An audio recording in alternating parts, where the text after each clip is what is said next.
Muy bien, es glorioso conocer de la resurrección de los muertos, pero esto de la resurrección va tan pegado a la doctrina del juicio eterno.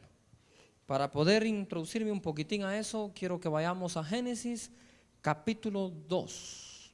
Génesis 2, en el versículo 7. La palabra del Señor nos enseña así: entonces Jehová Dios formó al hombre del polvo de la tierra y sopló en su nariz aliento de vida, y fue el hombre un ser viviente. Yo quiero que repitas conmigo allí donde estás: ser viviente. Una vez más, ser viviente. Vas a notar una diferencia. Conocemos la historia de que después Adán y Eva pecaron, y como dice la palabra en Romanos, que todos hemos pecado y estamos destituidos de la gloria de Dios. Adán y Eva también fueron destituidos de la gloria de Dios cuando pecaron, puesto que por un hombre entró el pecado a los demás, pero también por un hombre vino la redención de los pecados, que es el postrer Adán, nuestro Señor Jesús. Entonces, después de que pecaron, en el capítulo 3, versículo 19 dice: con el sudor de tu rostro comerás el pan hasta que vuelvas a la tierra, porque de ella fuiste tomado, pues polvo eres y al polvo volverás. ¿Qué diferencia notaste entre Génesis 2:7 y Génesis 3:19? Medita, piénsalo, obsérvalo, pon en marcha el discernimiento. La diferencia está muy clara. Cuando les dio vida, les dijo: son seres vivientes. Cuando pecaron, les dijo: polvo son, o polvo eres. Ya no le dijo ser viviente eres, le dijo polvo eres. Nada más que es un polvo animado, ¿verdad? Es como los animales también, que hay algo en ellos pues que también les conserva la vida, no sé qué es, pero ellos tienen instintos, tienen cosas por el estilo. Y aunque nosotros tenemos voluntad, tenemos pensamientos y emociones en el alma como el cuerpo, pero allí ya no había vida espiritual. Fue destituido Adán de la gloria de Dios, y ahora le dice Dios: tú eres polvo. Eso quedó en ti, eres polvo, y en polvo te habrás de convertir.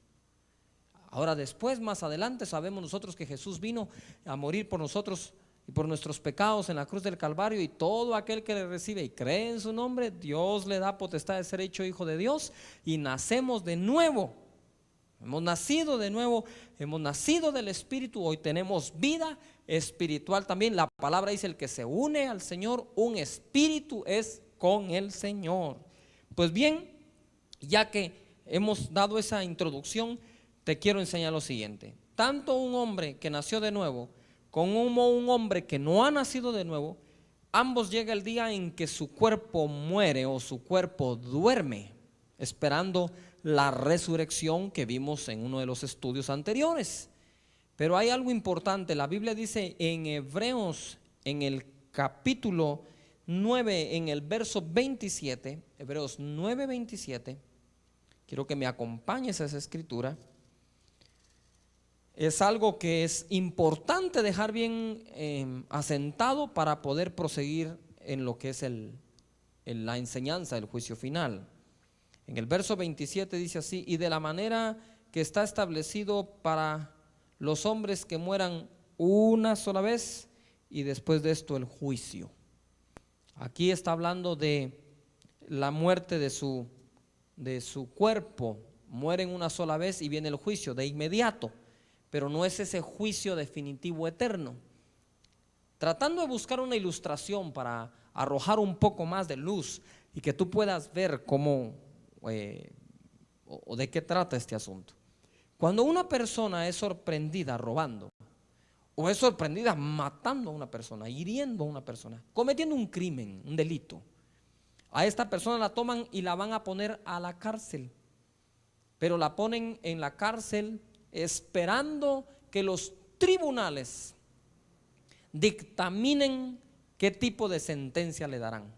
Tú mismo has sabido de personas que han pasado años en la cárcel, secuestradores que han pasado años en la cárcel, y su caso está en los tribunales hasta que por fin dictan sentencia definitiva, y algunos de ellos han sido condenados a cadena perpetua, otros han sido condenados a la inyección letal, y de diferente manera pues se les ha dado sentencia final, condenación definitiva al acto que cometieron o al delito en el que incurrieron.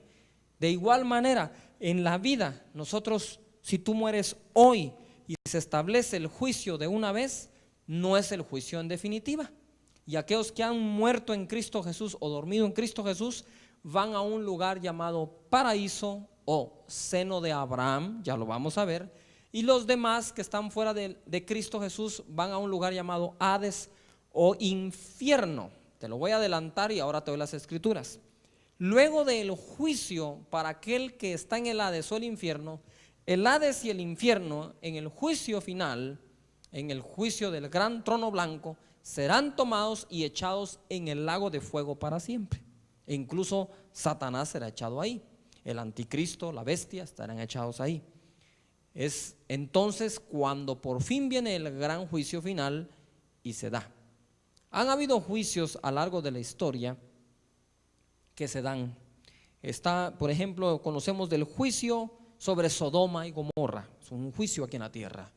Ustedes saben que esa ciudad fue destruida, esas ciudades fueron destruidas y la gente que estuvo allí viviendo fue convertida en estatuas de sal. Tú lo puedes ver en el libro de Génesis. Luego tenemos nosotros otro juicio como el que vino a Jerusalén y fue destruida y no quedó piedra sobre piedra de ella. Sus hijos quedaron debajo.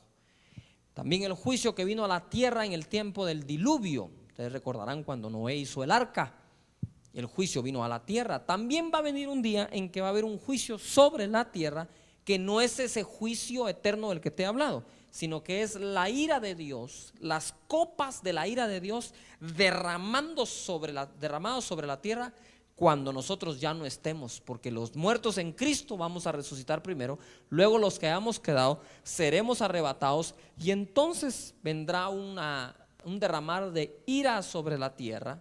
La ira no es para los hijos de obediencia, es para los hijos de desobediencia. No es para ti, no es para mí, no es para los que obedecemos al evangelio ni obedecemos a su palabra, sino para los que no lo obedecen. Entonces viene la ira. Pero más allá de la ira de Dios está el juicio eterno. Y el juicio es necesario, dice la Biblia, que primero comience por casa. Entonces primero nos vamos a ir a lo que es el tribunal de Cristo. El tribunal de Cristo es muy, muy diferente. Antes de entrarle al tribunal de Cristo y al gran trono blanco, acompáñame a Lucas capítulo 16 a leer una enseñanza muy bonita, dramática obviamente, porque hay dos protagonistas elementales o básicos en la parábola. A uno le va bien y al otro le fue mal. En el verso 19, en Lucas 16, 19.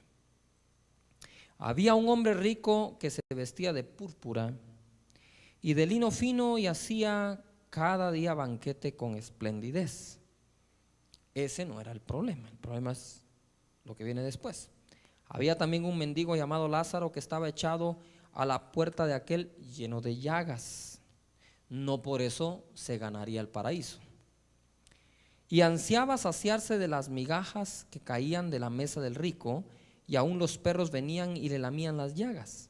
Aconteció que murió el mendigo y fue llevado por los ángeles al seno de Abraham, y murió también el rico y fue sepultado. Y en el Hades alzó sus ojos. Ese Hades, la palabra Hades es traducida también como infierno, estando en tormentos, y vio de lejos a Abraham y a Lázaro en su seno. Si ustedes se dan cuenta que hay dos lugares, el seno de Abraham y el Hades. Y quiero aclarar algo aquí. No es que estar llagado y que los perros puedan lamer las llagas de alguien lo que lo hace salvo. Usted sabe que no es así. Aquí lo que el Señor va a ilustrar es que cada quien tendrá su recompensa según lo que hizo, no según lo que le pasó, sino según lo que hizo. Dice la palabra en el verso 24. Entonces él, dando voces, dijo: Padre Abraham, ten misericordia de mí y envía a Lázaro para que moje la punta de su dedo en agua y refresque mi lengua, porque estoy atormentado en esta llama. Pero Abraham le dijo: Hijo, acuérdate que recibiste tus bienes en tu vida y Lázaro también males, pero ahora este es consolado aquí y tú atormentado. Además de todo esto, una gran cima está puesta entre vosotros y nosotros, de manera que los que quisieran pasar de aquí a vosotros no pueden, ni de allá para acá. Entonces le dijo: te ruego pues, padre, que le envíes a la casa de mi padre, porque tengo 5 hermanos, para que les testifique, a fin de que no vengan ellos también a este lugar de tormento. Y hay una cosa muy importante. Le dice: mándalo a testificar. Yo quiero que digas conmigo: testificar. Eso es, dilo, no, testificar. Esa base de dar testimonio de nuestro Señor Jesucristo y que ha cambiado nuestra vida mediante el poder de su Espíritu y su palabra, que la gente podría convertirse al Señor y no ir al lugar de tormento.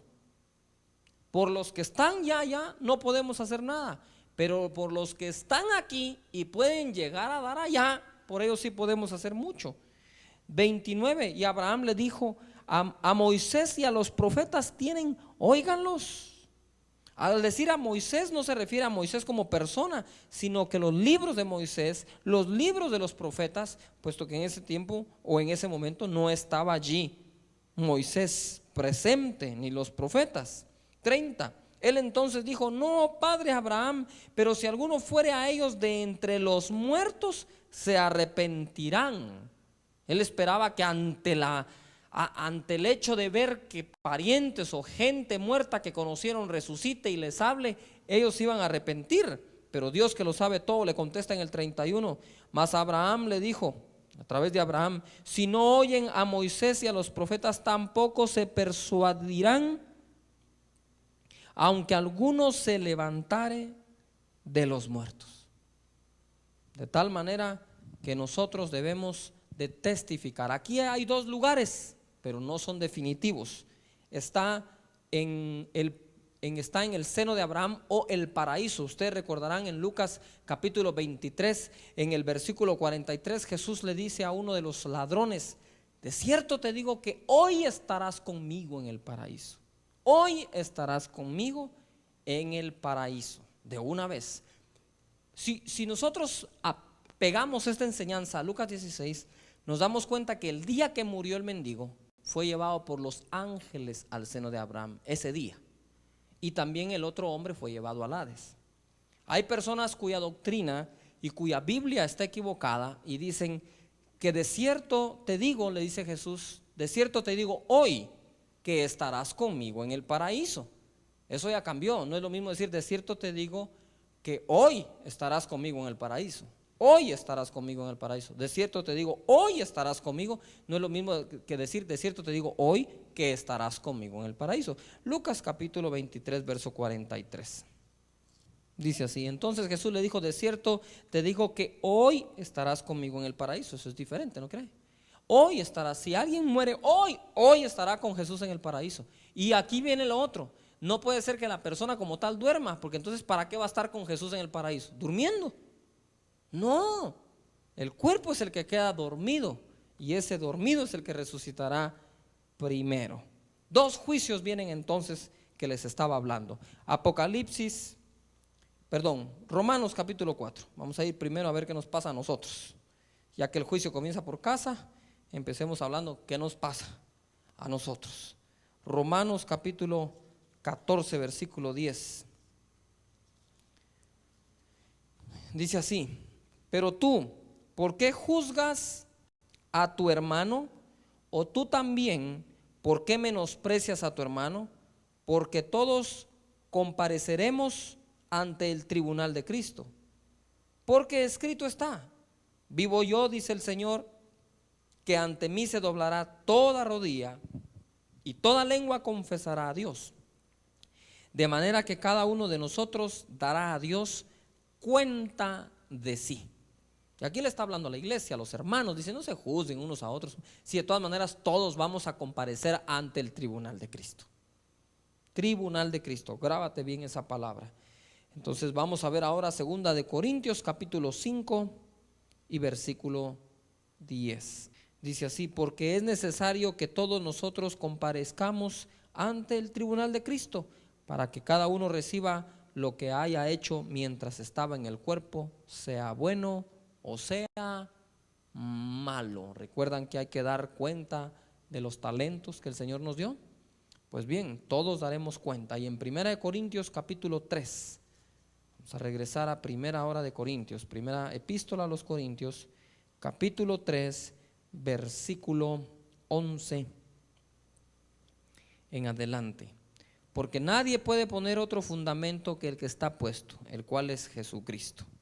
Y si sobre este fundamento alguno edificare oro, plata, piedras preciosas, madera, heno, hojarasca, la obra de cada uno se hará manifiesta. Pero el día la declarará, pues por el fuego será revelada, y la obra de cada uno, cual sea, el fuego la probará. Si permaneciere la obra de alguno que sobreedificó, recibirá recompensa. Quiero que digas conmigo esto: recibirá recompensa. Ahora todos digamos: recibiremos recompensa. Dilo, no, recibiremos recompensa. Muy bien. Si la obra de alguno se quemare, él sufrirá pérdida, si bien él mismo será salvo, aunque así como por fuego. Y a mí me llama la atención algo acá, que nuestras obras pueden ser comparadas, dice acá, a plata, oro, piedras preciosas. Eso me suena a mí a excelencia, mis hermanos, a hacer bien las cosas para el Señor. Eso me suena a mí a algo consistente, permanente, constante, puro, hermoso, precioso. Sin embargo, madera, heno, hojarasca, eso me suena a inflamable, terminable, fácil de deshacer. De tal manera que tú y yo hagamos una obra que sea reflejada como que fuera de oro, de plata, como que fuera hecha de piedras preciosas. Dios no tiene problema con eso, también aprovecho a decirlo. No tiene problema con ello, pero pon toda tu atención. Dios quiere que la obra que hagas en tu célula sea una obra como de oro, como de plata, como de piedras preciosas. No tengas tú tu célula de heno, madera o hojarasca, porque el día que llegue este tribunal de Cristo serán probadas nuestras obras. No eres salvo por obras, pero eres salvo para obras. Lo voy a repetir: no eres salvo por obras, pero eres salvo para obras. Obras que de antemano Dios preparó para que anduviésemos en ellas, dice la Escritura. Así que Dios nos llamó a la obra de hacer discípulos. Hazlo como que fuera de oro, como que fuera de plata y como que fuera piedra preciosa para la honra y gloria de Dios. Cualquier ministerio que me esté oyendo, hagámoslo bien hecho para la gloria de nuestro Señor Jesucristo. Bien, ahí tenemos nosotros el tribunal de Cristo, pero también está el trono blanco, el juicio para los impíos. Apocalipsis capítulo 20, versículo 5 dice así: pero los otros muertos no volvieron a vivir hasta que se cumplieron 1000 años. Esta es la primera resurrección. La primera resurrección, y en ella no vivieron unos muertos hasta después de 1000 años. Entonces resucitan ellos. Dice aquí: bienaventurado y santo el que tiene parte en la primera resurrección.